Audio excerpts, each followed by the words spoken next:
Hello and welcome to the Retro Hour podcast, episode number 117, your weekly dose of retro gaming and technology news with me, Dan Wood. And me, Ravi Abbott. Now, this podcast is for you if you've got any interest in what we like to call the golden age of video gaming.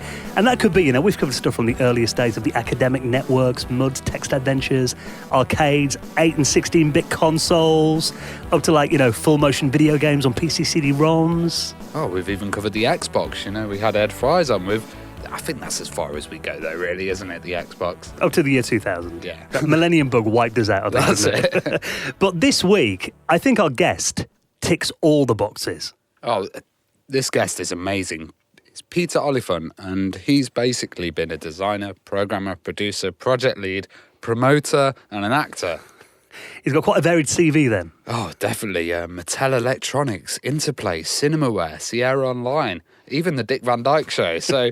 He's been with some amazingly famous names in the world of games. Now, even thinking about games he was involved with, he was a programmer on Rocket Ranger, joint creator of Stonekeep, and also there was a futuristic quiz show called Lexie Cross that he was involved with as well. Kind of out at the same time as Smash TV, so we'll hear more about that.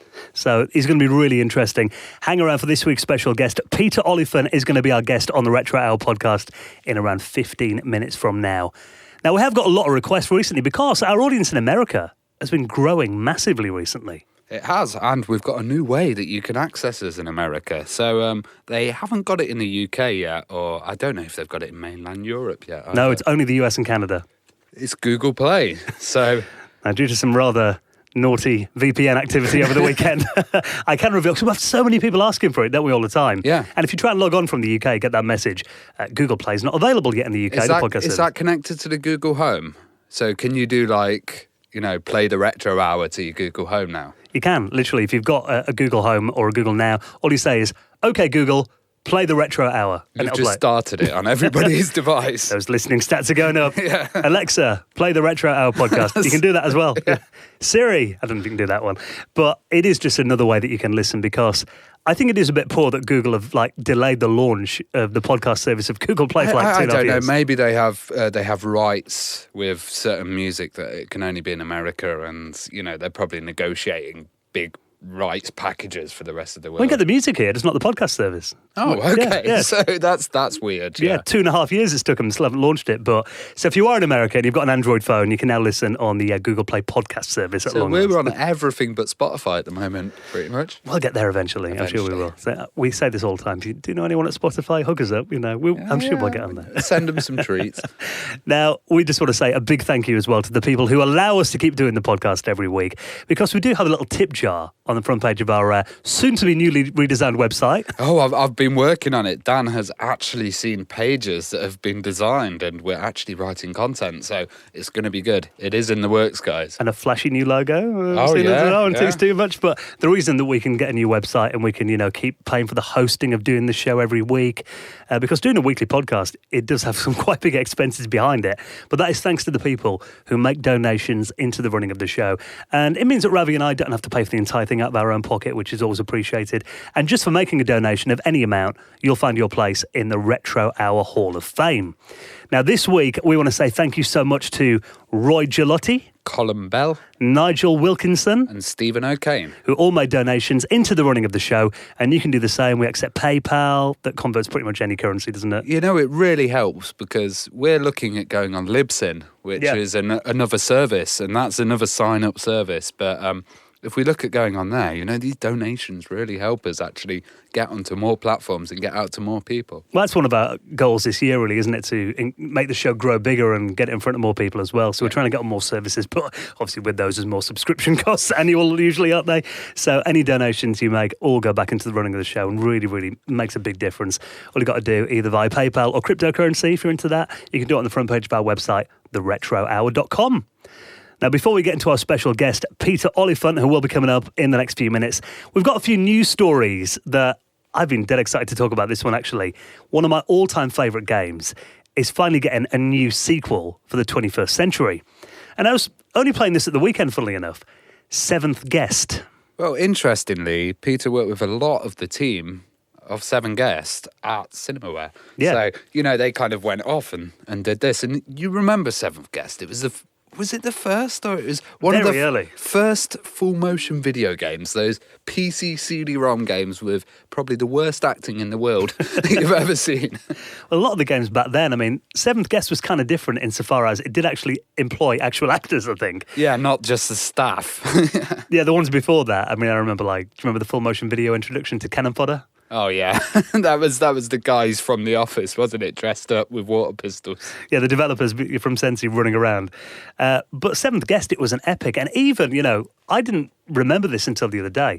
Seventh Guest came out in 1993. Wow. That's very early for a That is CD-ROM. really early, isn't it? And it came on 2 CD-ROMs. So it was that big. It actually came I think Myst was the only thing that came on 2 CD-ROMs as well. I remember 2 CD-ROMs. Who needs that? Back then, a CD-ROM in 93, it could, 700 megabytes? Yeah. You come from floppy disks, essentially, straight away. It was an epic game, and on playing it again recently, because I've got like an old Windows 98 PC, and I've got a CD-ROM drive in there. Do you remember on old CD-ROMs? Because I was putting games in it and I wasn't getting music. Do you mean you needed like a wire to get the sound card? Yeah. So you needed a mixer, didn't you? The CD audio wouldn't actually mix with your sound card. Like, even I've done a few hacked CD mixers, and you can just like solder resistors and then pass the sound through there. It's crazy. Yeah. Well, I've forgotten. A lot of the games I was like, why are they quiet? There must be something wrong here. Then I thought, I remember now. CD audio, yes. CDDA or something it's called, isn't it? Yeah, trying to find that device as well was a nightmare. Well, I think I got one off eBay for about 99p. Plugged it in my sound card that I've got in I got a creative sound card. Plays fine now. But when I was playing Seventh Guest again at the weekend, I'd forgotten how tricky a lot of the puzzles are in that game. Because you think of it as like quite a cheesy kind of horror film, essentially. But it's got some really difficult logic puzzles in there. Well, it was out for the PC and the CDI at the time, which was, one of these CD consoles. But yeah, 93. That is absolutely insane. Well, the CDI was actually, from what I've heard, the superior version. I have got it, but I haven't really played it through much. But it was, it was a massive game. And really, I think the reason it was so popular is because everyone was jumping on the CD-ROM revolution, and it was kind of the game to buy back then. It was like the killer app for it. But they are now doing a sequel called The 13th Doll. Oh, well, did we hear about a Seventh Guest sequel coming up before? There have been a couple of failed Kickstarters over the last few years, okay. I believe. But this one, it's been funded on Kickstarter. This has actually done well, and it's going to be coming out in time for Halloween 2018. Now, it turns out there's actually a little trailer that I'll put in this week's show notes.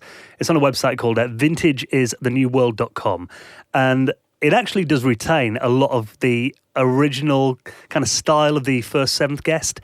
It's got that kind of, quite low-res, overlaid full-motion video over a, computer-generated background. So do you think it'll come out for the CDI? They're going to downgrade it. Yeah, I don't think they were running a Kickstarter for that one, so that could be one of the bonuses, though, couldn't it? But it does look really good, and it's got a lot of the original actors in there as well, and it kind of follows on from the original story.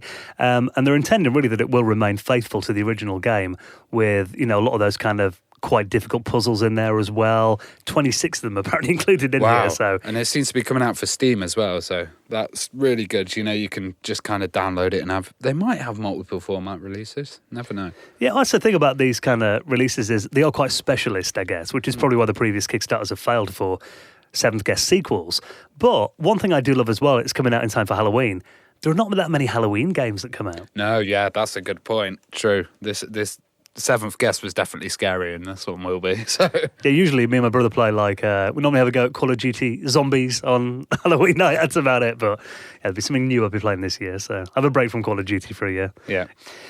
Speaking of stuff that you might want to buy, we've got to give this a massive big up.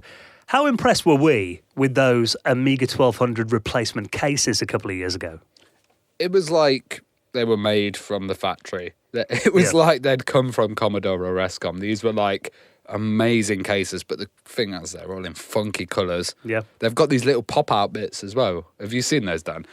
Yeah, so essentially if you've got like add-ons like USB and VGA, which, a lot of people who've got these old machines, especially someone who go to the effort of buying a new case, has probably got add-ons and upgrades and stuff in there as well. Yeah. And the worst thing was before, you had stuff like a GoTech. These probably broke your heart as well. You look on the groups and people are like using hacksaws to chop out bits of the original cases. Massacring cases. And those were the originals as well. So these replacements have these kind of little push-out bits that you can do. But they're really solid, actually. You'd think that you'd look at the case at the top and you'd see kind of some light through it. But they are really solid. Well, new set of compatible cases are coming out for the Amiga 500 and the Amiga 500 Plus. Now, obviously, the Amiga 500 was the most popular model of the Amiga, and I think for many people, they're the most nostalgic machines. But even they've got some quite big upgrades in recent years. Like you can get a Vampire, like FPGA accelerator for it now. You got Gotex, and people are fitting stuff like, Apollo boards with USB and HDMI and SD adapters and all that kind of thing. Yeah, it was even hard to get IDE on the 500 back in the days. Now it's madness. So a lot of people are back into the 500, but like we said, the problem is the old cases didn't have portholes and that kind of thing. And a lot of them, I mean, we discussed this last week with Neil from Retro Man Cave. A lot of Amiga 500s look grotty now. They look yellow. Yeah, they really do, actually. I don't know if the plastic for the 1200s were different, but the 500s have a particular fag smoke kind of look, don't they? Well, that's the thing. There are now new cases. So if you've got a disgusting looking Amiga 500 at home and you want to give it kind of a new lease of life and make it look beautiful and have some new additions on there as well, there are some new cases that have just gone on Indiegogo. Now, this campaign is running at the moment. It's from the same team that actually did bring you the Amiga 1200 cases. Well, the best thing I found about the 1200 cases were that they actually had custom editions of it. So I got myself the Alistair Brimble one. I backed that, and oh my God, I love Alistair Brimble. And this is like a dark blue key set and everything. It's lovely.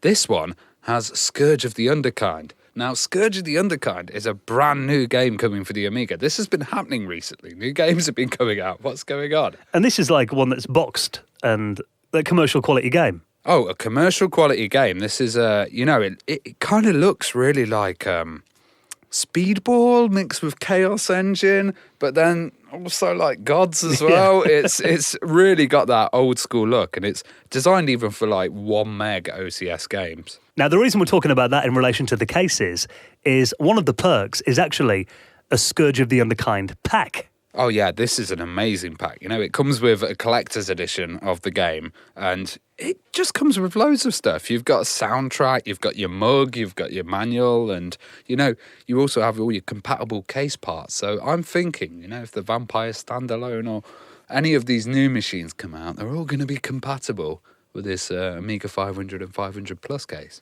Are they designed to fit in there as well, are they? Yeah, but I saw on the 1200 that they built a custom little adapter that goes in. But it says, rubber feet for Apollo Vampire features. Well, that's awesome. I mean, the fact that they've kind of bundled it with a new game as well, it kind of reminds me like the Batman pack and Cartoon Classics having like an Amiga pack. Yeah, an Amiga pack. And the cool thing is, you get the mug, the poster, everything. It's like getting your old school Amiga Collector's Edition. And one thing I do love as well is they've got new screw threads, which for me was always a big problem with the A500. Oh, yeah, God, those plastic ones were awful, weren't they? This is metal, so they don't strip. Yeah, before I'd put them through and they'd come out the other side of the case if you got a screw that was too long.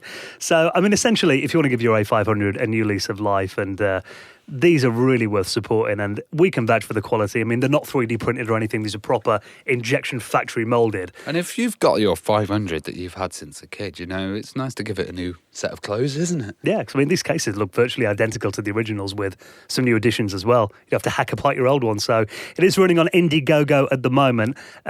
It's got 269 backers at the time of recording this, but they're only 34% of the way there.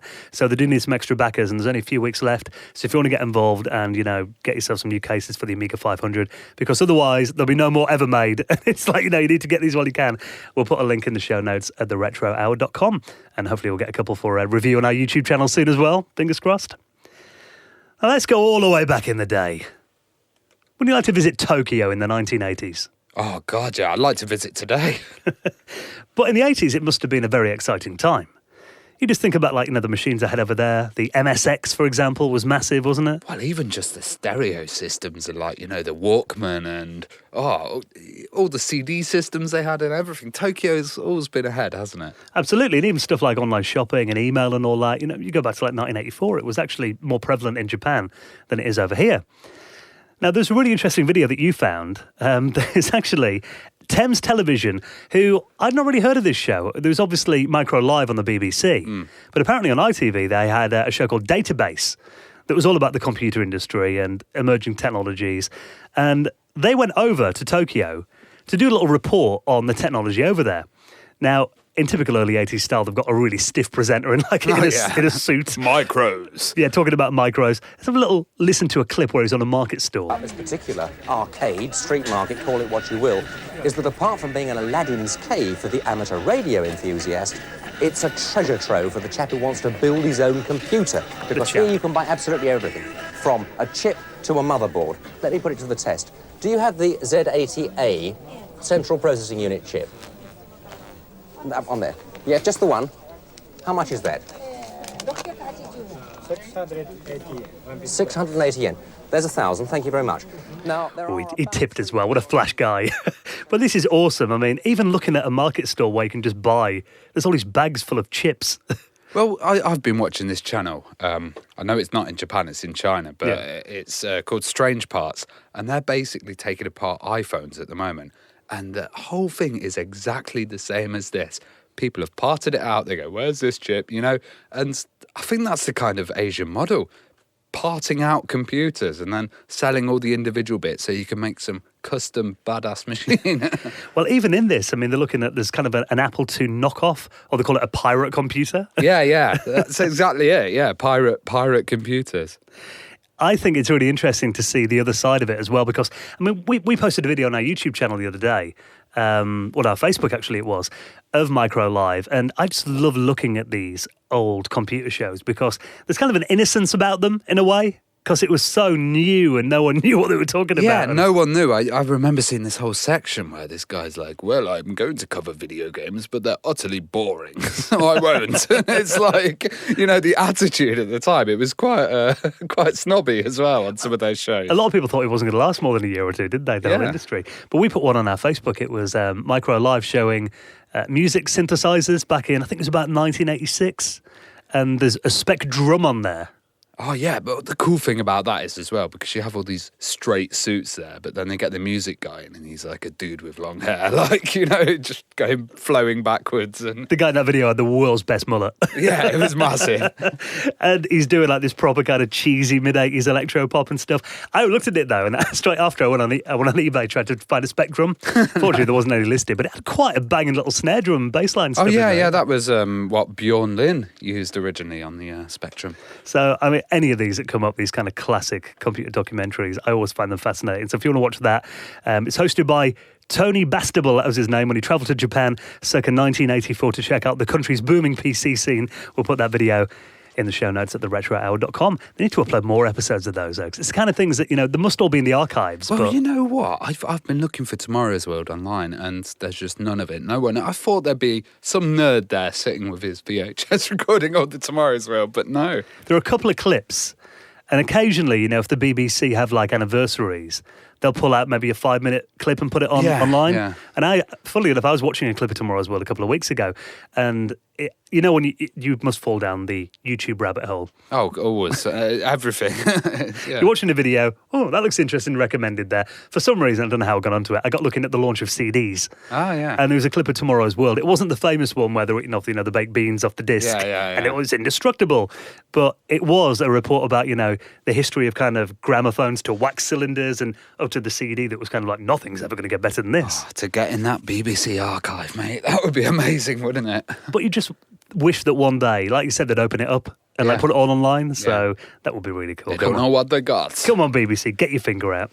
Now, before we chat to this week's special guest, Peter Oliphant, let's talk a bit about a mini centipede cabinet. Well, it's 12 inches tall, so I don't know if it's that mini, but this is a centipede cabinet, and it's a wooden faithful recreation, and it's got the original Centipede game and ROMs in it.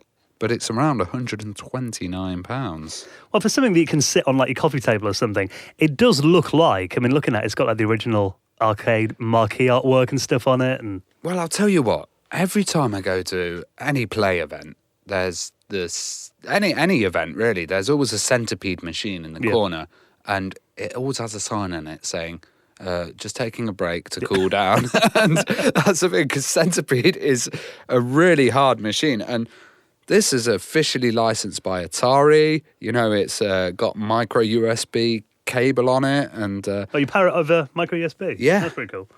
And it's made out of wood and metal as well, so it's not some cheap little plastic thing. Yeah, and it's a high-performance lag-free gameplay, apparently.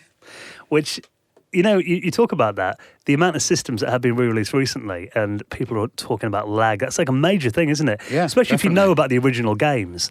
And I first probably came across a system that had really bad lag about 10 years ago. Do you remember those Competition Pro USB joysticks that got released? Yeah. I got one of those and I was playing games and I was awful at them all. I didn't realise why, but it was just a half a second lag while the USB chip inside did the decoding of the signals.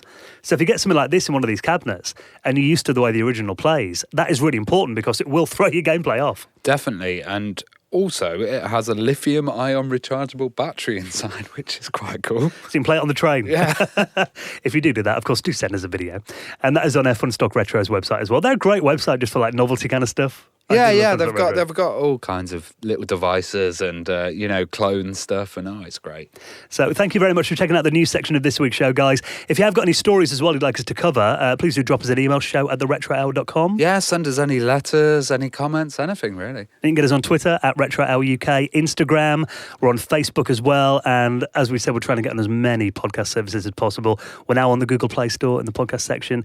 Some people do occasionally contact us and say, I listen on this podcast service here. Any chance you guys can get on? Yeah. There may be a way of submitting. Like Stitcher wasn't automatic. We had to submit for that and stuff. So yeah, and we've only got 4 eyes. Yeah, not each between us. Yeah. So yeah, if you do spot any of those, do let us know, guys. We'd much appreciate it. We'll try and get it on them all. Right then, time to talk classics like Stonekeep, Lexi-Cross, Mattel Electronics, The Dick Van Dyke Show. This week's special guest is Peter Oliphant. You're listening to the Retro Hour podcast, and it is time for the highlight of the show, the bit that we look forward to, where we welcome on our special guest. And my word, have we got a legend this week. Welcome to the Retro Hour podcast, Peter Oliphant. Hello there, how are you? Very good, thank you. Now, thank you so much for taking the time to talk to us this week. We can't wait to get some stories about classics like Sierra Online and Cinemaware and Interplay, all those legendary companies. But first of all, we thought we might be, quite interested to go back to day number 1, all the way back to the start. Do you remember your earliest computer experience, where it all started for you? I mean, if you want to go way back, my very first non-professional computer gaming stuff was in actually high school, where at that time, because I'm quite old, by the way, I'm in my 60s, computers weren't even around inside the school. And so what I did, they had a computer system that you could actually use there. It was a teletype that called to a computer at the what was the city level, because we didn't have computers of our own. And so what I did is I learned how to program BASIC on that and did things like roulette games and that kind of stuff. And that gave me the bug to do games in general, but it wouldn't be for many years before I actually worked at Mattel, which would be my first professional gig. Well, because you had a whole acting career before then, didn't you? You were propelled into that too. child star, If you want to hear a little bit about that, just a really quick version of that is that when I was 5 years old, my entire family, who had the Hollywood bug and moved out to Hollywood, there came from all sorts of places like Iowa and that kind of stuff, and they came out here and they formed a Saturday morning kids show called Air Patrol, and it was live, and so I went to what they did is they had kids on the show, and these kids are on the show, and they were like guests, and they're only there for one day, and it was only one day a week, by the way. It was on Saturday, and they would win prizes and stuff. Well, I was on like the second episode of that, and I'm only like 6 years old, and I'm thinking, well, here's all my relatives around there, because there's things like my uncles are on the show and my parents are on the show, because that's how they constructed it. And what happens is, my uncle, who's a clown, this is around Christmas time, had made a Christmas tree, and he said it was out of paper, and he'd drawn it. He says, well, if I had time, I'd cut it out. And I tapped him on the shoulder. Now, keep in mind, this is a live television show. I tap him on the shoulder, and I say, I've got time. Let me cut it out. So he gives it to me, and I cut it out while he goes on with the show. And so at that point, when I was done, I handed it to him, and they showed the stuff. And the director loved it, and he made me a regular of the show, so I was on every week. Now, this is a live show. Now, keep in mind, from my point of view, I thought I was already on the show. I'm going, well, that's just what our family does. And once you've got your foot in the door, at that point, it's pretty easy to get other interviews, especially at that age, because it's very tough to find people that are 6 that can act. And that led to various things. I have like 20 credits. I have a regular character on the Dick Van Dyke Show called Freddie Helper. I've done movies with Jimmy Stewart. and so on and so on. But when I got to college age, I decided I'd rather get into academics because I was more interested in math and stuff, and especially computers came in at that point. And so I gave up the concept of doing acting work and went into academics instead, and that led to computer games, and that's it. That's sort of the preview of that's sort of like a really condensed version of how my acting career. Well, you had a passion for maths as well, and did that kind of lead to you taking up programming really easily? Not necessarily easily, but yes, it led to it. It seemed like a natural extension of my liking math because what a computer does is it lets you take your math ideas and actually construct them in a laboratory and actually see them more dynamic than it is just to work on it in terms of proofs and stuff. So yes, it's a way of expressing math programming, and then games to me is a way of expressing systems, which is kind of a math thing too. So yes, it was a way of expressing math in a more concrete way, and a fun way too. Well, did you have any experience before you joined Mattel with like text adventures or any of the early types of video games? No, except for maybe things like Pac-Man and stuff like that was in arcades. But no, I actually, this is like the beginning of this kind of stuff. I remember that the Atari VCR had come out, VCS had come out, and I was playing that, and I just since I had done games sort of in high school and stuff, it seemed like a natural thing. So what happened with Mattel is I was working as a defense contractor, programming, defense contract type stuff at Bunker Ramo, and I just decided that I would call Mattel or write Mattel out of the blue. This was just me out of the blue. I'd write Mattel and ask them if they wanted to do stuff like games. Now, I had no idea, but that week at the very same time, Mattel had put an ad in the paper asking for the exact same thing. So it was kind of a cool coincidence. Now, I then went back east for about a few weeks, came back and got telephone calls and stuff, and they said they want to interview me. And so I went in there, but I had no idea. When I talked to them, they said, did you know that when you wrote this letter that we actually put something in the paper? So I went from defense contracts. It was where I first did programming, meaning the very first time I ever did actual professional programming was for battleships in the Navy through defense contracts, and I had security clearances and everything. In fact, at one point, I had a top secret clearance that would have allowed me to work at CIA headquarters, but that is exactly at that point that I went to Mattel, so we'll never know how that would have worked out. What were the earliest things you were working on for Mattel when you first got there? What did they have you working on? Okay, well, it turns out that they were using a CPU called the 6502, which I had never seen before, so I had to learn a 6502. Now, they gave me this task, my boss, Richard Chang, that they were doing this game called Gravity, which is a handheld game.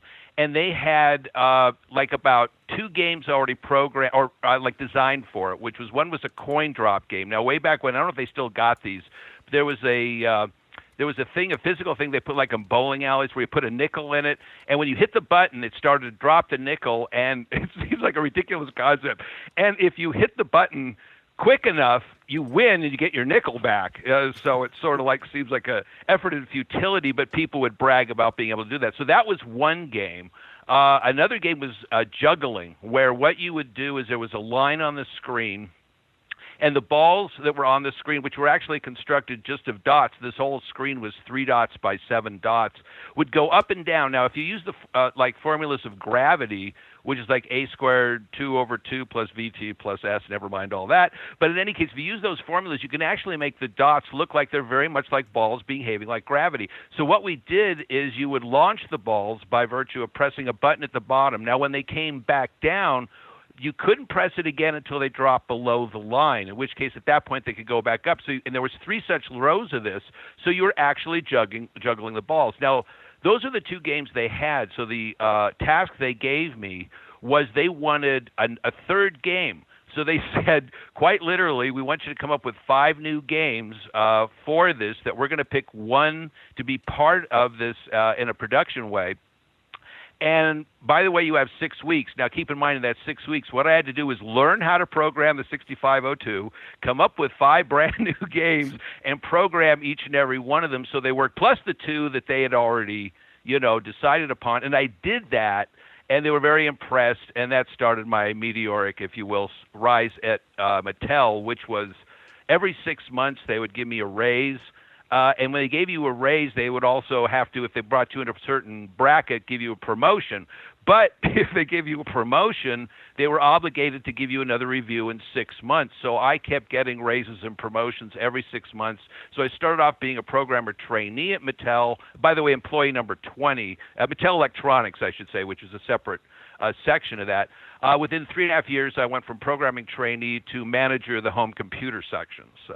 So at the time, did you kind of feel like you were on the cusp of something that was set to like change the world and be huge, or did it kind of feel like it might be a fad that would only be around for a couple of years? Well, I kind of figured that computer games would stay forever in some way or form because it's just too good of a new form. I mean, we have movies and we have music, and music first started off just being sound. Then movies had sound, but they also included shall we say, visuals, whereas now computer games now adds another layer to that, which is interactivity. So that was going to last forever. However, it did go through sort of a fad phase because at first there was a meteoric rise of the computer game industry, but then it crashed, but then came back the way we have it today. So to answer your question in a certain way, I could sense it was going to last forever, but I could see there'd be problems in the beginning. So what was the culture like at Mattel? Was it quite corporate or quite free and radical? It was, we had a very separate area because we were called design and development, which most companies called research and development, because we were doing the handhelds and we were also doing later on the Intellivision stuff, although I never actually worked directly on Intellivision. I did have some stuff to do with the design. But yes, Mattel in general was very corporate. They had a very strong structure of how you could put something out. It would take 2 years minimum from start to finish for any product. It had to go through massive numbers of approvals. Like every few months, they would have meetings for every single project, at which point it could be canceled. So it wasn't like you're sitting at home working on a project. At any moment, your project could be canceled. But we were considered very special because we were the up-and-coming aspect of it. They did recognize the computer games and computer stuff, especially handhelds, because keep in mind, they're a toy company, so the handheld, which is the biggest thing back then, is like a cross between the two. It's a computer game, but it's also a toy, in effect, so they love that kind of stuff. So they gave us special, privileges. We could go anywhere in the building, but absolutely nobody else besides people in our group could come into our area. Everyone had badges at Mattel, and we go through a security check to go in there. But our badges in D&D had red dots on them, and that meant that we were able to go anywhere. We could go to the top secret area where they were making computer games, but we're making toys, but the people making toys couldn't come to us. So I guess that would qualify as being pretty corporate. Access all areas pass. Oh, yes. We could go anywhere, absolutely anywhere, but absolutely nobody else could come to us. So there was a little bit of animosity on the part of other people in the company about that. But then again, we didn't really deal with them that much. We kind of dealt with ourselves. When I got there, I was the 20th employee, so there was only 20 of us there. But by the time it was all done, there was 100 of us. So we had our own culture within Mattel. And Intellivision actually had a different culture than the handhelds, and I was in the handhelds pretty much till the end of my being an employee there. But it wasn't like the culture today. I mean, the culture then was more programming and engineering than it was, shall we say, cosplay. Well, you did mention the Intellivision. Let's talk a bit about that, because, where did the idea of Mattel actually making their own kind of home console come from? Do you remember that kind of early planning of the Intellivision? Now, I got there after they had already conceived of Intellivision, but it was only on the design stage. So I don't know what their thoughts are or what their thinking was that actually went into causing that to be a go project. But I do know that they wanted to get on the fact that things like Apple was doing really good at the time. The IBM PC had come out, and it was doing really good. So they wanted to get in on that market. But the problem was And I remember seeing up on the board, because we had a board with stuff like information about what was going on in the company. We didn't have things like computers. Remember that. Keep this in mind. We don't have like computers on our desks back there. I mean, we do, but we don't have them hooked into the internet where we're talking to each other. The computers are there entirely for doing things like design work. So we see things up on the board. But the price of making Intellivision, they wanted it to be like $100 item out the door. And we could see the development of it on the board, how constantly they kept adding things. They got to the point where they realized that every Intellivision they made, they'd be losing money. So they actually did that. So that's the reason, if you kind of notice back there, Intellivision wasn't a really big push. They were kind of hoping to make the money up on the back end with respect to software, because like anything else, it's a razor blade industry. If you can sell software for it, that's where the money is.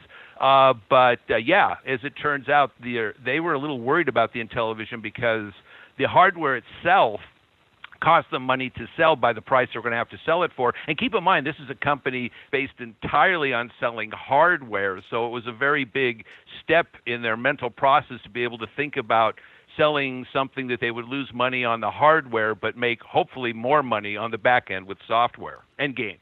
Well, internally, when you were like developing stuff, were people sharing references, manuals, technical information, or did they all keep it really kind of close to themselves? Well, we were inventing the manuals back then. There wasn't anybody to share with, really. I mean, I guess I think Atari was around at the time, but no, Atari and Mattel definitely did not talk to each other. In fact, when I left Mattel, what happened is like I said, I was made the manager of the home computer software area. So what I did is I hired a bunch of people to work on games, and I brought them in, and I said, okay, come up with a game and design it yourself and start working on it.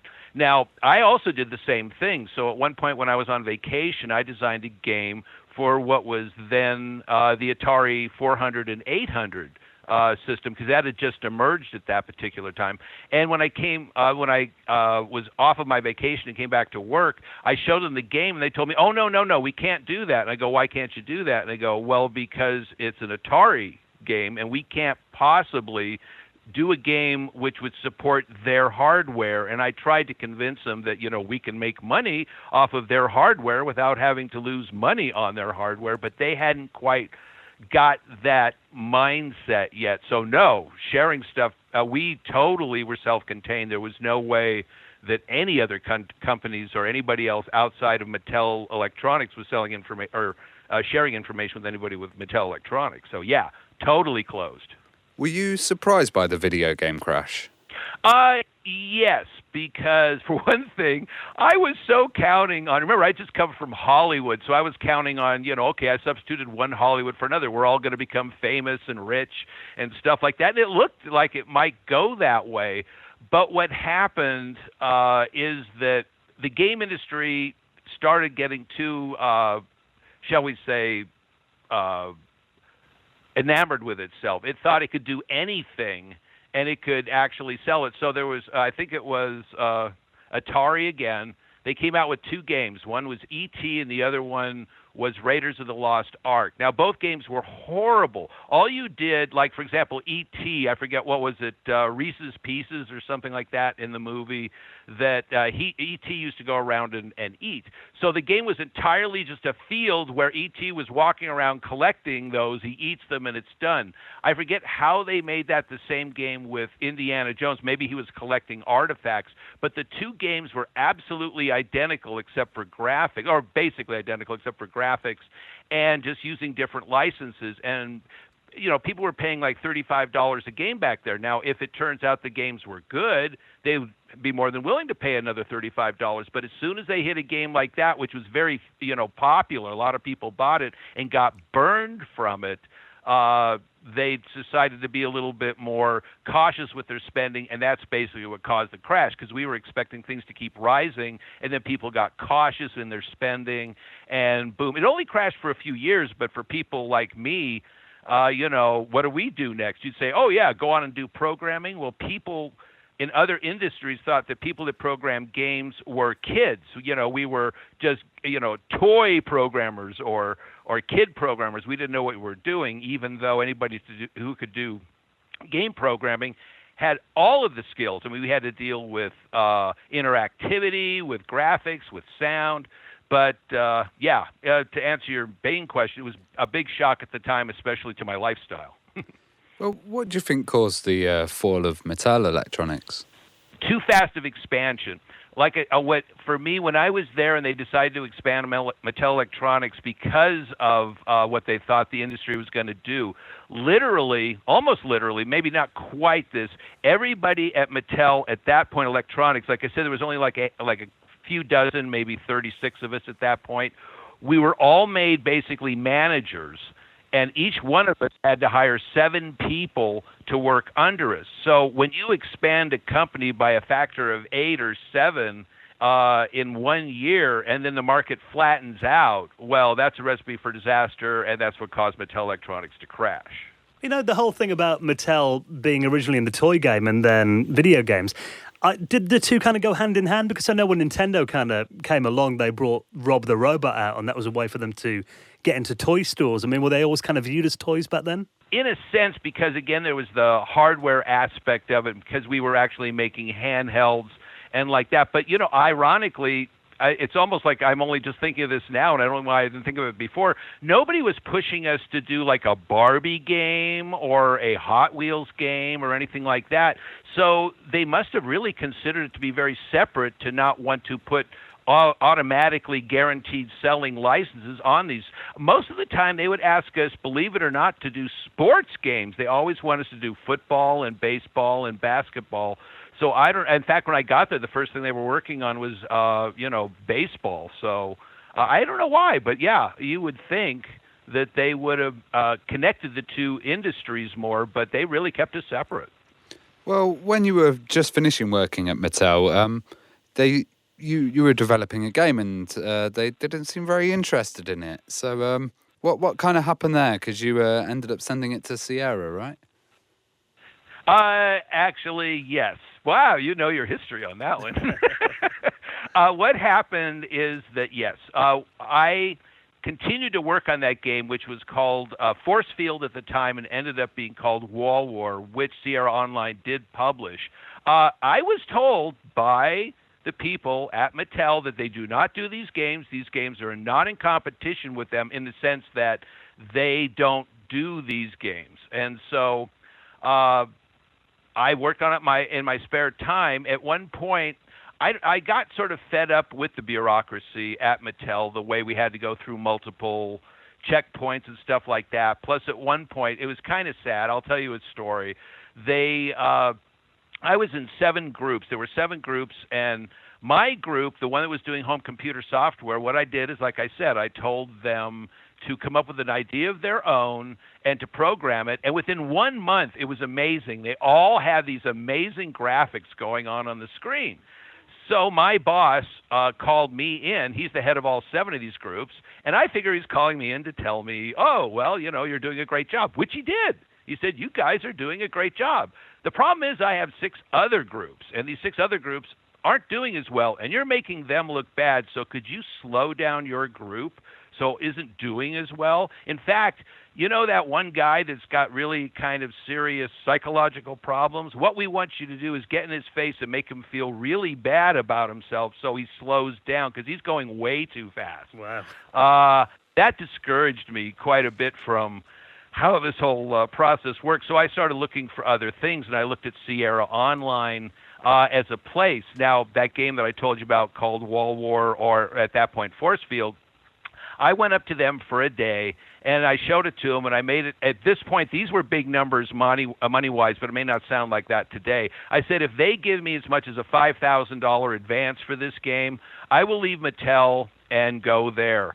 And so I showed them the game. They gave me a $16,000 advance, so obviously it was a no-brainer. So I go back to Mattel and tell them that I'm leaving, and they said, fine, okay, what about that game that you were working on? And I go, what do you mean? You told me you don't do that. That's not a game that we do here. And they goes, oh, no, but we still want it. And I said, no, you can't have it. I mean, that's not how this works. So at my going-away party, they subpoenaed me in front of all of my friends and stuff. And I got a lawyer, and the lawyer said, yeah, you're right. What they said was wrong. You can't do that. And we never went to court on it, but some of the weird stuff that happened there was that they used to have meetings. After I left there, they get together with Mattel, and they got them together and said, okay, you know what the whole situation with Peter? Well, we want to tell you this. If you, the way our mindset is if you're a janitor that works here and you design or you write a cookbook in your spare time, we own that cookbook because you work at Mattel. And that may have also had something to do with their demise. This is in the year in which they definitely crash. But, you know, the happy story is I took the game to Sierra Online. I had a really good relationship with them and did a whole bunch of games with them. Also pretty much as an independent and also as a employee at Sierra. But the only reason I was ever an employee at Sierra is because it was a better way to deal with the financing at one point. But yes, World War got published. Didn't do that good, but it did start my, shall we say, independent lone wolf career. What a lovely leaving present, though, from Mattel, eh? A subpoena. Yeah, I thought it was kind of cruel. I mean, especially they made it a point to do it in front of my friends, too. I mean, I was at a pizza parlor, and I remember the guy was pretty nice, though. He walked up to me and he says, excuse me, are you Peter Oliphant? And I go, yeah. And he goes, here you go. This is a subpoena. And then, he was quiet about it, but it was mean-spirited, and that was intentional. We don't hear much about Sierra Online, and coming from Mattel, it must have been a total change in culture. Oh, big time, because for one thing, they had large amounts of independence. There is about one of the first times I felt sort of like a rock star, if you will, because they treated us really well. We'd go to conventions, plus being so independent. I mean, the difference between a corporate environment and one in which you have total freedom to do, you just work on games, you present it to them, and then they give you suggestions. Once you get it to the way they like it, they then buy it from you. They give you royalties, although royalties never added up to much. But yes, I think the biggest difference was the freedom of expression and freedom of time. Well, Warren Davies made a great game, Cuba, and you must have been a big fan of that one. Wow. Again, yes. You know your stuff. I don't know how many people know that I was an expert at Cuba, meaning that is the only arcade game on the planet that I am capable, at least at the time, I was capable to go to an arcade, start playing it, and get to a point where like an hour and a half later I'd have like his maximum number of lives up there and would just have to leave. And the reason this is important, and it's probably the reason you asked me, is that was my inspiration for Mr. Cool, which was a game I did for Sierra Online. It only took me 3 weeks. What it was is like I said, I was really good at Cubert, but there were aspects of the game I didn't like. I didn't like the fact that they repeated certain levels 4 times before they moved on to a variation, and their variations were very minor. I threw in different rules. I made it so that every single level would be different that you played through it, and instead of course, you couldn't use Cubert, so I had the concept was that they were hot plates that you were jumping on, and you were an ice cube, and you didn't want to jump on the plates when they were hot, so that kind of stuff. And that went from my concept of it to actually a finished product in 3 weeks. And that's, I think, one of my favorite games that I ever did because other people actually did versions of my game. It was the first time anybody ever did a conversion of one of my games. And the magazines of the time really gave it good reviews, and it was on the cover of one of the magazines. Or, to be fair, my character was on the cover of one of the magazines along with a bunch of other characters from other games. But yes, I was an expert at Cubert, and that led me to creating a game that I really loved creating. Well, later you moved on to Cinemaware as a producer, and that must have been an absolute huge leap with the kind of changing graphics and sound and everything, storyline. Well, their games were like movies, weren't they, originally, like Cinemaware games? Cinemaware, actually, that was their concept. They wanted to make games that gave you the experience of a movie. So it was one of the first times that the other thing about Cinemaware games that most people don't know is that everyone has built into it sort of a board game. So what they wanted to do is cross the concept of a board game type mechanics with movie and cinema like type visuals, which is why they were called Cinemaware. And at first I went there, like you said, as a producer. or actually as an associate producer, and I did a few games there, but it turns out my forte was more, again, programming. So I was doing this one game called King of Chicago, or I was producing a game called King of Chicago, and inside of it they needed 3 or 4 arcade games. And so instead of trying to find somebody else, and since oddly enough as a producer you have sort of more time than you do as a programmer, I was able to program those. I sort of hired myself, didn't pay myself any extra money, but I hired myself to do those arcade games, and they preferred my programming stuff. So I ended up being more of a programmer. So I segued in there from being a producer to a programmer, which in a sense, in hindsight, I think I should have gotten more production or producer experience, because nowadays I prefer to be designing than programming. But that's how that went. So after that, you went from producer to programmer, handling the PC side of things. I mean, obviously around that time we had stuff like EGA and CGA and VGA later came along. I mean, was it quite a challenge converting games to all of those kind of high resolution graphics modes? For one thing, because those were actually had to be handled as very separate like programs. Every single one of those was a separate program. I believe the way it worked with CGA was 4 colors, or 5 colors if you counted black. So let's see, EGA was 16 colors, and VGA was 256 colors. So we needed to actually have separate graphics for each one, and that actually worked at the time because each one had to be a separate program. But there was a game I worked on called Rocket Ranger, and what happened in that case was that somebody was doing, his name was Peter Kaminsky, was doing one version of it. I believe it was the Amiga. And so we needed to have a PC version of it, and we also needed to have a Commodore version of it and stuff like that. So I was made the person in charge of the PC version. But Bob Jacob, who was the head of the company, that said at that point, made the directive that since the Amiga version was being done on a script basis, what we should do is just duplicate the script system in each one of our programs and then just run the scripts. But I mentioned to him that adds too much of a layer, and that would slow down the computer too much. We really need to rewrite these from scratch. Now, at that point, Bob didn't like me because I was saying that, but he was smart enough to let me go my way and let everybody else go their way. Now, everybody else, like the Commodore version and stuff like that, when they were done and tried to do it using the scripting system, it worked, but they'd get like 1 frame a second, whereas I showed them my version, and I was getting like 60 frames a second. So he said, yeah, you should probably do it your way, and they had to go back and do it my way, the other thing. So at that point, I was a really, they loved me at Cinemaware. They gave me my own office, which was actually a big thing back then because people were like in cubicles and stuff. And I was made of that section. I was in charge of the guy doing the EGA version, the CGA version, the VGA version. And in reality, that was probably one of my more successful ones. Back then, we didn't have design documents. The guy that was working on the Amiga, what we had to use is when he was done with something, we saw what he did, and then we just copied it. Nobody was writing it down.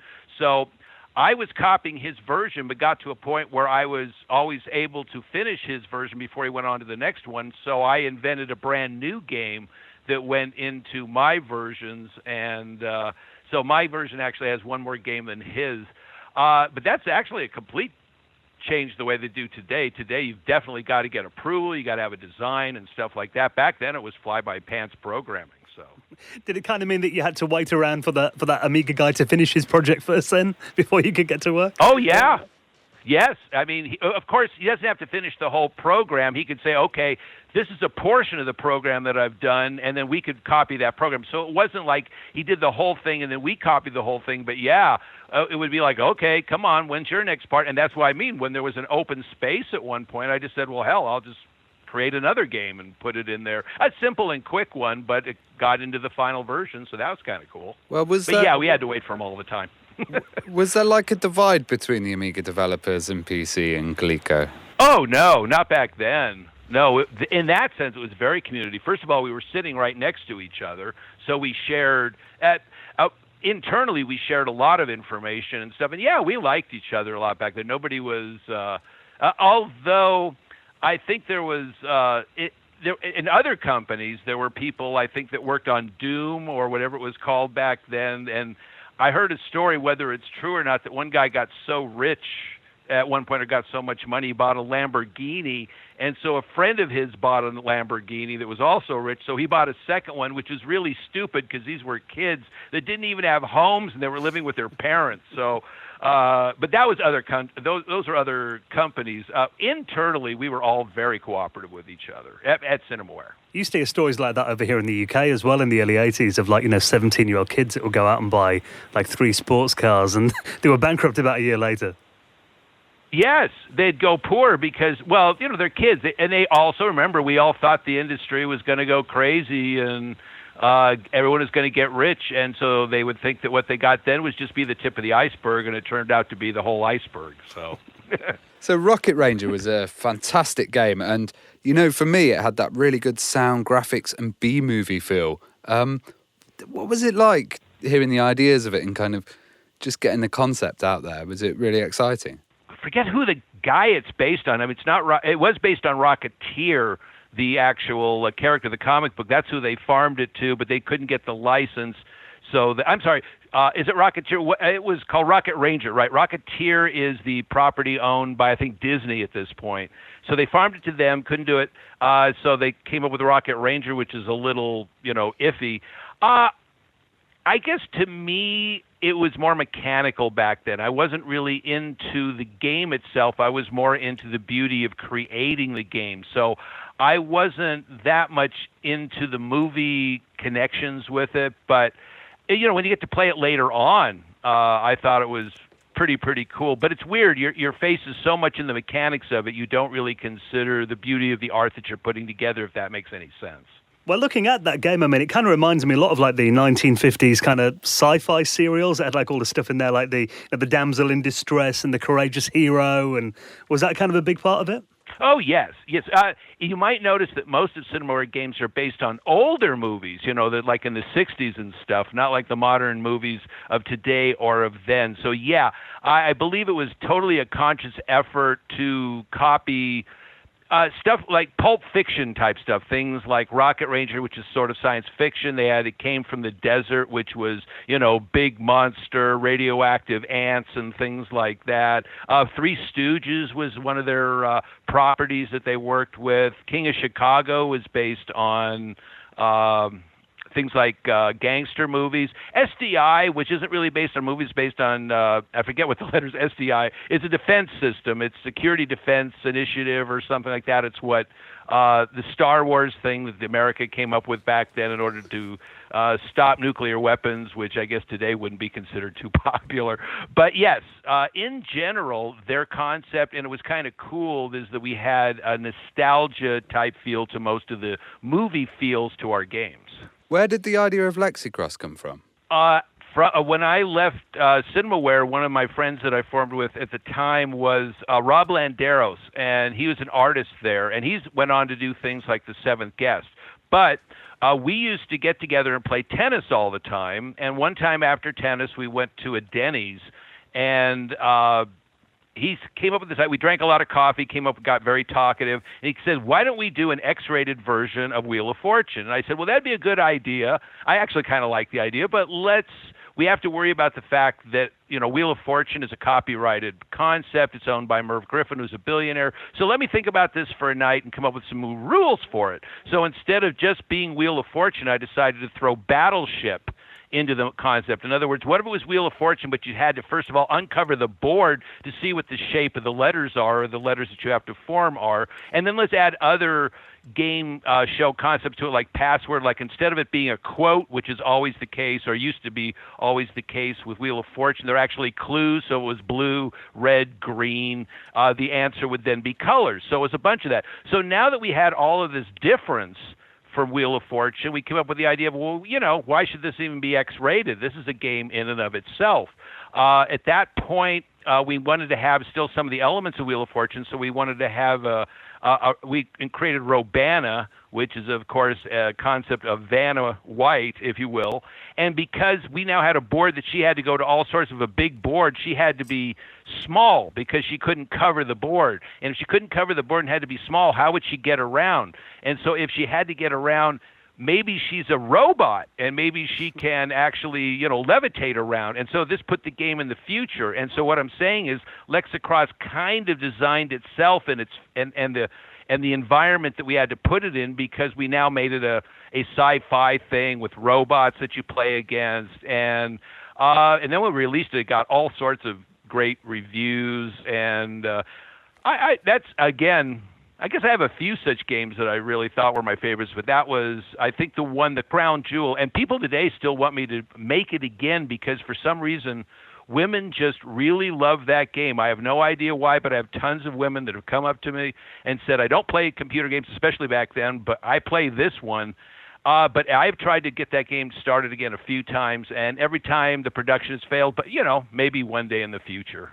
So how did you approach a company to kind of release this game, Lexie Cross? Well, the first company that I approached with, who went belly up, and I do not remember the name of them, when they saw the game, they just immediately wanted to fund it. Back then, all you had to do was walk in and show it to like whoever owned the company. There weren't like big buildings or something. Like companies were like 3 or 4 people sometimes.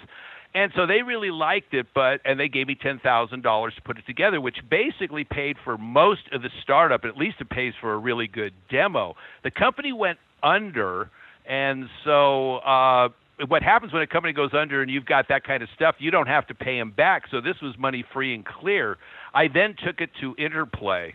And the way that worked is, like I said, back then it was really easy to, show things. I just called up the company, the secretary to Brian Fargo, who was the head of Interplay at the time, just arranged for me to come meet him. And so I showed up with the game, showed him a demo of it. He was kind of lukewarm about it, but he kind of liked it, and he said he would call me back at some point.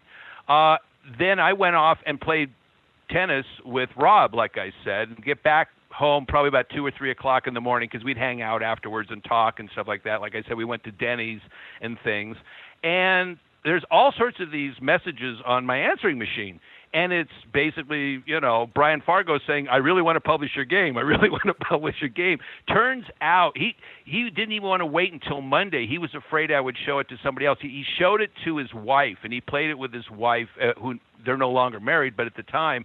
And she just absolutely loved the game, from what I understand, and so that's why he really, really wanted to publish it. And so, from that point on, about 3 months of production, just adding bells and whistles. They also wanted a modem play, and we put it out. And the only reason I think there are 2 reasons that game didn't do as well as I think it should have is, one, because they were given a game in full, I don't believe they put as much marketing value into it. In other words, why risk money that you haven't spent? So they didn't do as much marketing as they could. The other problem is they put on the cover, which it sort of made sense, but they put on the cover what looked like a nude metallic female robot. And so this is supposed to be a family game, and that may not have appealed to many people. The other problem I have with it is Lexie Cross, the X, the way they put it on the box was kind of hidden. So if you take the word X out of Lexie Cross, you get lacrosse. And so many places I went into put it into the sports section because they thought it was a lacrosse game. And so that's sort of the story of how that went with me presenting it to companies. But from that point, of course, Interplay, they liked my work on that so much they had me work on Stonekeep, which they wined and dined me. We went to the CGDCA, the Computer Game Developers Conference, and there I was being wined and dined by actually 3 companies. One was Disney, that wanted me to do a game that I created myself, which is based on time travel. I was also being talked to by Rob Landeros with respect to The Seventh Guest, which was being developed at the time, and Stonekeep, which at that point was called Brian's Dungeon. They wanted that being done at Interplay, so they took me out. They literally took me out to have food and stuff like that. Then Brian hands me this little piece of paper with a deal on it, which was, these may not be the correct numbers, but something like 10% royalties, 20% of marketing, of all merchandising, even 20%, I think, or some percentage of the sequel. The deal was so good, I took it without even going to a lawyer, which later on turned out to be sort of a problem. Not me not going to a lawyer, but it was such a good deal later on. Brian wanted to sort of back out on the deal, but that's way past what this question was about. So you mentioned Stonekeep's development, and during the period that Stonekeep was being developed, we saw momentous changes in computing. So how hard was it to kind of keep up with the pace of change? That's an excellent question, because when I was first given the project of Stonekeep, I realized it was pretty much impossible to do. What they wanted, what Brian asked for me to do, which didn't exist at the time, was a full screen, full animation RPG game. I mean, most of them at that point had single screens that they'd just go like from one screen to the next with no animation in between. It would be like a portion of the screen. Now, computers weren't fast enough back then. I think at that point we have the 286 going on. But I still took the project. The reason being is I knew it would take a long period of time to do. And during that time, I assumed that technology would catch up. In other words, shoot for where the moon's going to be, not for where it is. The only problem was that I didn't expect it to rise that fast. So the first year, I'm working with a 286. And then the next year, the 386 comes out, which is a complete change in how computing is done. So we need to do it two ways, 286 and 386. So now I have to do the program twice. Then the 486 comes out the next year. And so, which is more of an extension of the 386, but still we have to account for that. And then the Pentium comes out the year after that. So that was part of the reason it took 5 years to do the program, is because every single year the hardware kept getting so that it was better. We had to reprogram it for that, and also to keep up with competition. And it was kind of a nightmare in that sense. But it all finally got together. Kind of a cool aspect of that is when we did present it at whatchamacallit, a Consumer Electronics show, CES, which is where a lot of game industry stuff happened back then. It was the hit of the show, meaning we showed Stonekeep. They really loved it. And actually, that's why we kept going, because when I first was given the project, it was supposed to be $50,000 budget and 9 months and maybe a few people. By the time the program had been done, it took 5 years, had a $5 million budget, and had 200 people on the project. So I was the start, and that's where it sort of ended up. So I could be considered the person to have probably the longest period of time on it and the most to do with it in terms of the beginning. But by the time it got to the end, I got so burned out. I left a year before it was over with, because as I continued to be there, they kept doing feature creep. In other words, let's add this feature, let's add that feature, and it just got crazy. So at one point, I said, "Look, just let's finish the design. Give me all the the milestones that I'm supposed to do, and when I'm done with those milestones, I'm done." I did those milestones. And then I left, and that forced them into a position where they had to finalize the project without me. And that's why we have a final product today, because later on, they went on and did Stonekeep 2, and they did the same thing, 5-year project, but it never came out because they just feature creeped it to death. But yes, the technology drove that project so much because it kept adding features to it. We kept adding more graphics, more capabilities to it, but it was also a nightmare because from a programming point of view, I had to program everything 4 times, which is why we eventually had a team for that. Well, originally it was meant to be a floppy disk-based game, wasn't it? Yes, eventually. Oh, worse than that. It was the initial design for the project had these constraints. It had to fit in 640K on, entirely. And it couldn't require a mouse or a hard drive. So yes, initially, running entirely on floppies. Although eventually it did get to the point where we could accept, of course, a hard drive. We could accept a mouse, and we even eventually published it on CD-ROM. However, at one point, when they wanted to cut my deal, I just mentioned the cost of floppies as far like it was going to have to go on like 7 floppies at one point, and I said, "Look, 1 CD-ROM, and that's a lot cheaper."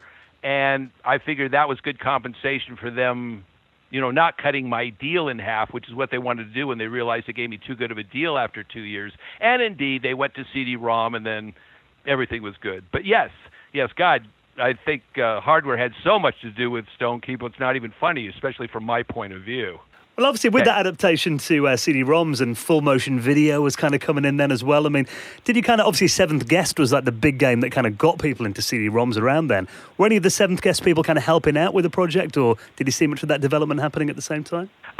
They were, of course, totally separate, but I, of course, since they were good friends of mine, like Rob and stuff like, and Graham Devine, who's also very big, the two of them, created the project pretty much. No, we didn't share any kind of technological tricks or anything, but it was a totally different thing because they were doing stuff entirely for a brand new emerging stuff, which was DVD, and where we were, I think it was DVD at the time, not CD-ROM. Boy, there's so many technologies back there. But in talking to them, they had totally different problems. For one thing, computers' slowness back then really hurt the animation coming off of those discs. Keep in mind, though, my entire connection with them, besides being friends with them, is when I went in to interview with them. This is sort of a funny story. They hired me for one day to come up with ideas, or not to come up with ideas, but to pick my brain. So we had this brainstorming session, and I remember that the one thing that was true about every idea I came up with is everything I came up with was exactly what they did not do. I think what they were doing is picking my brain to see what the mindset of the day was, and then try to see how could they be different from that. So I would say that you would have to, move the mouse over an item, and then you have to discover it, meaning you have to move around and have to locate it. And they had it, which is actually the way things are done today, that as long as the mouse goes over the item, the mouse icon changes, and then it's there. I wanted them to click everywhere. I wanted people to really search everything. And in hindsight, I think they went the right directions. Well, Peter, I mean, in terms of your kind of history in video games, it kind of reads like a who's who of the big games and legendary companies from that era. It's like from the golden age of gaming, you could almost say.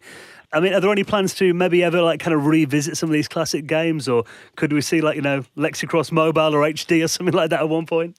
I would love to do Lexie Cross again, and I have actually, in a number of cases, a number of times, started the project. We even had a Kickstarter for it at one point a few years back, but it really has to be correct. There was one company that wanted me to do Stonekeep for them, but it was really funny. I did a Stonekeep demo, which had some new rules to it, because every time you do something like this, you can think of a way of making it a little bit better. And they liked everything about Lexie Cross, except for they wanted to take the battleship aspect of it out of it. And like I said, what Lexie Cross is basically battleship with whatchamacallit, Wheel of Fortune. But if you take the battleship out of it, all you end up with is Wheel of Fortune. And I didn't want to do a Wheel of Fortune one. So again, if you will, because that's just a clone. So I'm waiting for the right setup for people to actually follow through with the money, that kind of stuff. By the way, everybody would love for me to do it and then give them a final product. The problem is, back then that was possible because budgets were very small. Today, to be competitive in the market, you need to have millions of dollars, basically. And I mean, trying to put something on an iPhone, you're in competition with 5 billion other products. So everything has to do with marketing. So again, you need the money for the marketing there, if not for the actual creation of the project. I guess what I'm saying is, since things have changed, my lone wolf status makes it very tough for me to do stuff in the future. But people keep coming to me with wanting to do Lexie Cross, so one day, hopefully, that will happen. But, don't hold your breath, because I've been trying to do it for decades now. Well, after this show, you'll probably get more requests now. That would be great. That would be great. That would be wonderful. Well, it's been wonderful reminiscing with you. Thank you so much for coming on and sharing your memories. And if there is anything like that in the pipeline at some point, please do let us know. And obviously, we'll be well behind that. I absolutely will. And this has been a great pleasure. Thank you very much.